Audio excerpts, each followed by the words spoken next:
내년 4월 수명이 만료되는 고리 2호기의 연장을 위해 지역 주민을 대상으로 공청회가 열리고 있습니다. 수명 연장에 반대하는 환경단체와 지역 주민의 반발이 거셉니다. 부산과 일본 오사카에 있는 뱃길이 열렸습니다. 우리나라 국적선사가 일본 노선을 정상 운항한 건 2년 9개월 만인데 지역 경제 회복의 신호탄이 될 것으로 보입니다. 12월 들어 부산 지역 기온이 뚝 떨어졌습니다. 올겨울 처음으로 기온이 영하권으로 떨어졌고 체감온도는 영하 8도를 기록했습니다. 온정의 손길을 기다리는 구세군의 자선냄비 모금이 시작됐습니다. 사랑의 온도탑 기부도 첫 발을 내디뎠는데 올해 목표액은 107억 원입니다.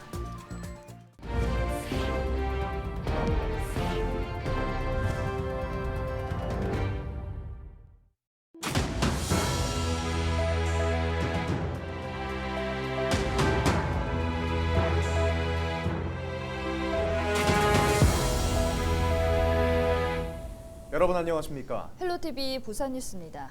12월에 들어서면서 부산 지역의 기온도 뚝 떨어졌습니다. 올 겨울 들어 아침 최저 기온이 영하로 뚝 떨어진 데다 체감 온도는 더 낮아지면서 시민들의 옷차림도 두꺼워졌습니다. 보도에 김한식 기자입니다.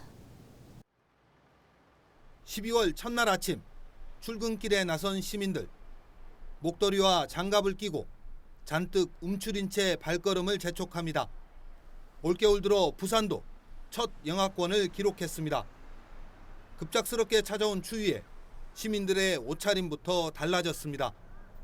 날씨 너무 추워요. 11월에 너무 따뜻해서 좀 괜찮았는데 12월에 갑자기 추워져서 올해 처음으로 파카 꺼내 입었어요. 뜨거운 김이 모락모락 올라옵니다. 꽁꽁 얼어붙은 몸을 녹이는데 따뜻한 차 한 잔만한 게 없습니다. 겨울답지 않게 따뜻한 기온에 시원한 음료가 많이 팔렸는데 갑자기 분위기가 바뀌었습니다. 날씨가 따뜻할 때는 아이스 음료가 많이 나갔었거든요. 근데 요즘 이틀 전부터 갑자기 추워지고 나서는 따뜻한 음료가 많이 나가고 있어요. 12월 1일과 얼마 전 촬영한 시내의 한 공원의 모습입니다. 낙엽이 떨어져 앙상해진 나무 아래 시민들의 발길이 드문드문 이어집니다. 산책에 나선 시민들의 옷도 두꺼워졌습니다.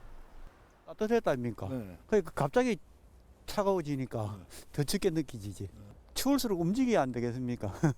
움직여야 되는 몸도 또 좀 안 좋은 데다가 운동은 계속 해야 되니까. 부산은 1일 아침 영하 7도, 체감 온도는 영하 8도를 기록했고 이번 추위는 금요일까지 이어질 전망입니다. 기상청은 토요일 밤부터 일요일 오전까지 비가 내린 이후 평년 기온을 회복할 것으로 내다봤습니다. 헬로티비 뉴스 김한식입니다. 갑자기 기온이 떨어지면서 강추위가 찾아왔습니다. 어려운 이웃들에게는 유독 힘든 계절인데요. 이맘때면 시작하는 대표적인 이웃 돕기 캠페인인 구세군의 자선냄비 모금이 시작됐습니다. 또 사랑의 온도탑 기부도 첫 발을 내디뎠는데요. 보도에 안수민 기자입니다. 매년 12월이면 거리에 울려 퍼지는 종소리. 올해로 94년째인 빨간 구세군 자선냄비가 어김없이 거리에 등장했습니다. 부산 경남 지역의 올해 목표 모금액은 2억 원. 사랑을 나누는 냄비 14개가 부산 전역에서 온정의 손길을 기다립니다. 송상현 광장에는 사랑의 온도탑이 세워졌습니다. 올해 목표액은 107억 원입니다. 1억 7천만 원이 모일 때마다 1도씩 온도가 상승합니다. 부산 시민 여러분들의 따뜻한 마음, 열린 마음으로 우리 다 함께 동참하셔 사랑의 온도탑이 펄펄 끓어넘쳐 우리 어려운 이웃들과 따뜻한 겨울을 보낼 수 있고 다가오는 새해를 행복하게 맞이할 수 있도록. 모금 시작부터 부산 지역의 나눔 명문 기업들이 앞다퉈 성금을 기탁하고 나섰습니다. 코로나로 인해서 세상이 참 어지럽고 또 전 세계적으로 경기 침체로 인해서 많은 분들이 좀 힘들어하고 있는 그런 시대에 지금 있습니다. 있어서 이런 시대에 좀 서로 나누면서 전 모든 분들이 다 따뜻하게 잘 살 수 있는 그런 세상을 저는 만들고 싶습니다. 지난해 부산은 108억여 원을 모금해 사랑의 온도탑이 100도를 넘어 105도를 달성했습니다. 모인 성금은 아동과 노인, 장애인 등 저소득층의 생계비와 의료비, 난방비 등으로 지원되고 지역의 사회복지기관에도 전달됩니다. 사랑의 온도탑 나눔 참여는 가까운 구군 동주민센터에 비치된 사랑의 열매 모금함이나 ARS 등 다양한 방식으로 참여할 수 있습니다. 헬로티비 뉴스 안수민입니다.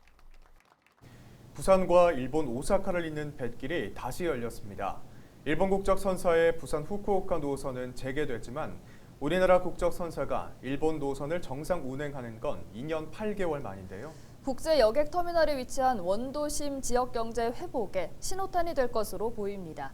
차선영 기자가 보도합니다. 일본 오사카항에서 여객 120여 명을 태운 펜스타 드림호가 부산항의 모습을 드러냈습니다. 한국과 일본 정부가 여객 운송 재개에 합의하면서 부산 오사카에 있는 뱃길이 열린 겁니다. 우리나라 국적 선사가 여객을 태우고 정상 운항한 건 코로나19로 운항이 중단된 2020년 3월 이후 900일 만입니다. ゆっくり천천히旅をすることが一番大事だと思ってますので、船でゆっくり妻と、昔を思い出しながら旅ができればと思って。 운항이 중단되기 전 부산과 오사카 노선에서만 매년 3만 3천여 명의 여객을 운송해온 펜스타 드림호. 한 달 동안 부산 오사카 노선을 시범 운항하며 여객 운송 재개를 준비해왔습니다. 부산 후쿠오카 노선에 이어 부산 오사카 항로가 열렸고 시모노세키와 대마도 노선도 곧 정상화될 것으로 보입니다. 해양수산부가 중심이 되어서 일본 당국하고 협의를 하고 있고 또 일본도 이제 지방자치단체와의 협의가 필요합니다. 그래서 일본 지방자치단체와도 적극적으로 협의를 해 나가도록 하겠습니다. 지난달 일본 무비자 관광 허용 이후 일본 항공 관광 수요도 급증한 상황. 하늘길에 이어 일본 노선의 뱃길도 열리면서 국제 여객 터미널 인근 원도심 지역 경제에도 단비가 내릴 것으로 보입니다. 헬로티비 뉴스 차선영입니다. 부산과 일본 삿포로에 있는 항공운항이 2년 9개월 만에 재개됐습니다. 에어부산은 30일 운항을 재개했고 부산 삿포로 첫 운항편의 탑승객은 162명으로 83%의 탑승률을 기록했다고 밝혔습니다. 이 노선은 매일 왕복 1회 운항할 예정입니다. 한편 에어부산은 오는 8일부터 부산 후쿠오카 노선을 매일 왕복 4회로 증편하고 9일부터 부산 나리타 노선을 매일 왕복 1회 운항할 예정입니다. 이를 0시 기준 부산 지역의 신규 코로나19 확진자가 3,149명 발생했습니다. 부산 지역의 코로나 확진자 수는 지난달 28일 4천여 명을 기록한 이후 소폭 감소세를 보이고 있습니다. 이날 위중증 환자는 27명이며 중환자 전담 치료병상 가동률은 61.4%입니다. 또 전날 기저질환이 있는 60대에서 80대까지 7명이 사망했습니다. 신규 재택치료 환자는 3,139명입니다.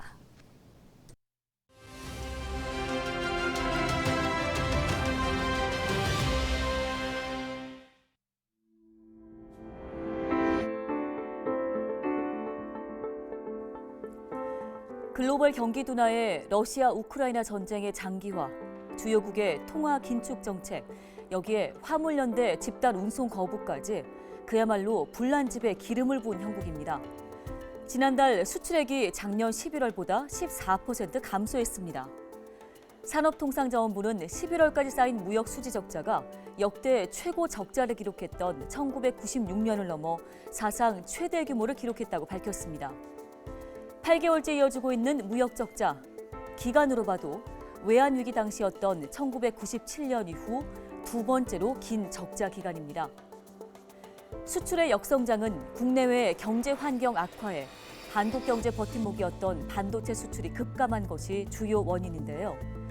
지난달 반도체 수출은 주요 수출국의 반도체 수요 감소로 전년 대비 29.8% 감소했습니다. 이렇게 우리나라 주력 산업의 수출은 줄어들고 있지만 원유와 가스, 석탄 등 에너지원 수입은 크게 늘었습니다. 지난해 같은 달에 비해 27.1%가 증가했고요. 3대 에너지 수입액은 이미 전년 대비 2배를 넘어섰습니다. 우리나라 경제의 동력인 수출, 한국 수출의 체질 개선이 필요하다는 목소리가 나오는데요. 내년 역시 수출 전망은 밝지 않은 상황입니다. 지금까지 데일리 브리핑이었습니다.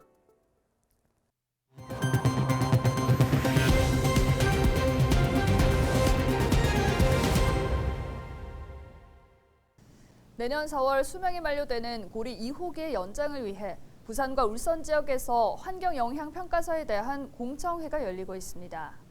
울산 울주 지역과 부산에서 진행된 공청회는 두 차례 파행이 됐는데요. 원전 밀집 지역인 기장군에서는 환경단체 등과 마찰이 있었지만 예정대로 공청회는 진행됐습니다. 고리 2호기의 운명은 어떻게 될까요? 공청회 현장을 영상으로 담았습니다.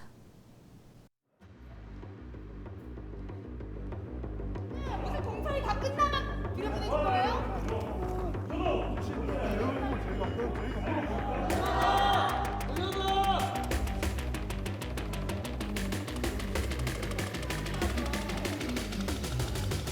안 되면은 법적 근거를 내주시든지 아니면 제가 들어갈 수 있도록 협조해 주시고.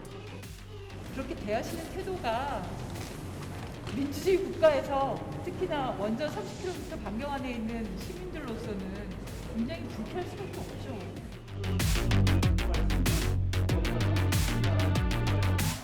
한수원 이습 기한을 도과하여 안전성 평가서를 집행하는 경우에도 심사할 수 있다라는 유권 해석을 받아서 저희한테 개신했습니다. 원자력 안전법 제118조에 따라서 벌금을 납부해야 된다라는 의견까지 같이 추가해서 받았습니다. 그 부분에 대해 가지고 벌금이든 어떤 형태의 책임을 약간을 지고 나서 그러면 법으로 지금 명시되어 있는 그 부분도 지금 그러면은 얼마든지 바꿀 수 있다는 거잖아요.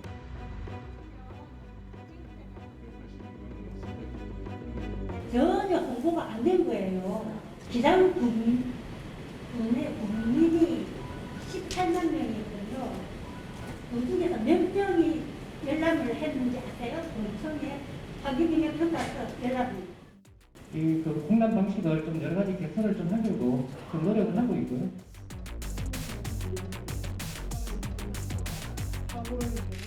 그 박사장 그 어디 있습니까? 지금 원자력 발전소인데 근데 당격기가 있습니까? 경주 방배장으로 갔습니까? 어디로 갔습니까?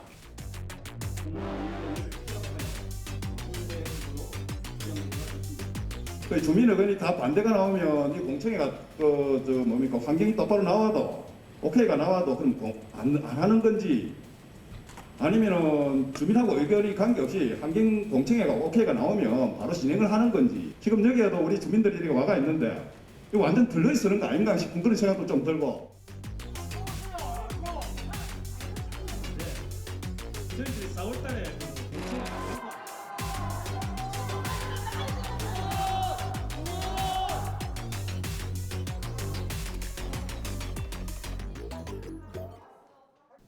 2022 케이블TV 방송대상 균형발전 파트너스상 수상기관으로 부산광역시 의회가 선정됐습니다.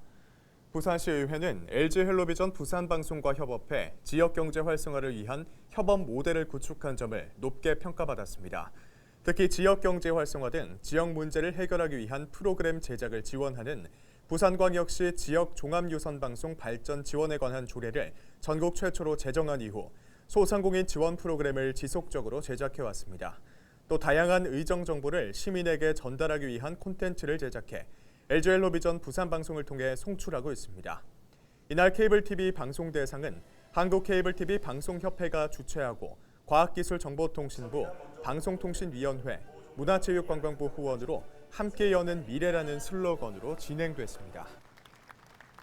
작년에 우리 시의회가 특별 조례를 전국 최초로 만들므로써 LG헬로비전과 상생할 수 있는 그런 협의체를 만들었다는 데 큰 의의를 가지고 있습니다. 앞으로 이 계기를 통해서 지역 방송과 더 협의체를 긴밀하게 하여서 지역에 상생할 수 있는 그런 부분을 더 발굴해서 예산도 많이 투입할 생각을 가지고 있습니다.